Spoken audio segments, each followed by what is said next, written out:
السلام علیکم ویورز، کیسے ہیں آپ سب؟ امید ہے آپ سب خیریت سے ہوں گے۔ انشاءاللہ آج ہم سورہ فلق اور سورہ ناس کی فضیلت کے بارے میں جانیں گے انشاءاللہ۔ ویورز، اس سے پہلے کہ ہم اسٹارٹ کریں، اگر آپ لوگوں نے میرا چینل سبسکرائب نہیں کیا ہے so please subscribe my channel and share my channel link as much as you can. Okay viewers, تو ہم اسٹارٹ کریں گے قل اعوذ برب الفلق اور قل اعوذ برب الناس کی فضیلت کے بارے میں۔ یہ صورتیں قرآن مجید کی دو آخری صورتیں ہیں، ان کو معوذ 3 کہتے ہیں۔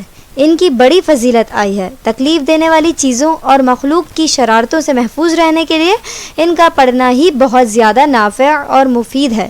حضرت عقبہ بن عامر رضی اللہ تعالیٰ عنہ فرماتے ہیں کہ میں سرور عالم صلی اللہ علیہ وآلہ وسلم کے ہمراہ سفر میں تھا کہ اچانک آندھی آ گئی اور سخت اندھیرا ہو گیا۔ حضور اقدس صلی اللہ علیہ وآلہ وسلم سورہ قل اعوذ برب الفلق اور قل اعوذ برب الناس کے ذریعے اس مصیبت سے اللہ کی پناہ مانگنے لگے، یعنی ان کو پڑھنے لگے، اور فرمایا کہ عقبہ ان صورتوں کے ذریعے اللہ کی پناہ حاصل کرو، کیونکہ ان جیسی اور کوئی چیز نہیں ہے جس کے ذریعے کوئی پناہ لینے والا پناہ حاصل کرے۔ حضرت عبداللہ بن خبیب فرماتے ہیں کہ ایک مرتبہ ہم ایسی رات میں جس میں بارش ہو رہی تھی اور سخت اندھیری بھی تھی، حضور اقدس صلی اللہ علیہ وآلہ وسلم کو تلاش کرنے کے لیے نکلے۔ چنانچہ ہم نے آپ صلی اللہ علیہ وآلہ وسلم کو پا لیا۔ آپ نے فرمایا کہو۔ میں نے عرض کیا کیا کہوں؟ فرمایا جب صبح ہو اور شام ہو سورہ قل هو اللہ احد، قل اعوذ برب الفلق اور قل اعوذ برب الناس 3 بار پڑھ لو۔ یہ عمل کر لو گے تو ہر ایسی چیز سے تمہارے حفاظ ہو جائے گی جس سے پناہ لی جاتی ہے۔ بات یہ ہے کہ جب کوئی شخص سورہ قل اعوذ برب الفلق پڑھتا ہے تو ہر اس چیز کے شر سے اللہ کی پناہ لیتا ہے جو اللہ نے پیدا کی ہے، اور رات کے شر سے بھی پناہ لیتا ہے، اور گروہوں میں دم کرنے والی عورتوں کے شر سے بھی پناہ لیتا ہے جو جادو کرتی ہیں، اور حسد کرنے والوں کے شر سے بھی پناہ لیتا ہے، اور قل اعوذ برب الناس پڑھنے والا سینوں میں وسوسہ ڈالنے والے کے شر سے پناہ لیتا ہے۔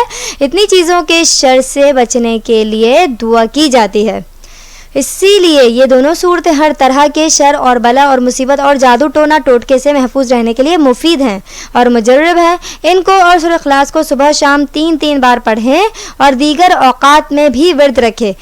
کسی بچے کو تکلیف ہو، نظر لگ جائے تو ان دونوں کو پڑھ کر دم کرے یا ان کو لکھ کر گلے میں ڈال دے، بچوں کو یاد کرا دیں، دکھ تکلیف میں ان سے بھی پڑھوائیں۔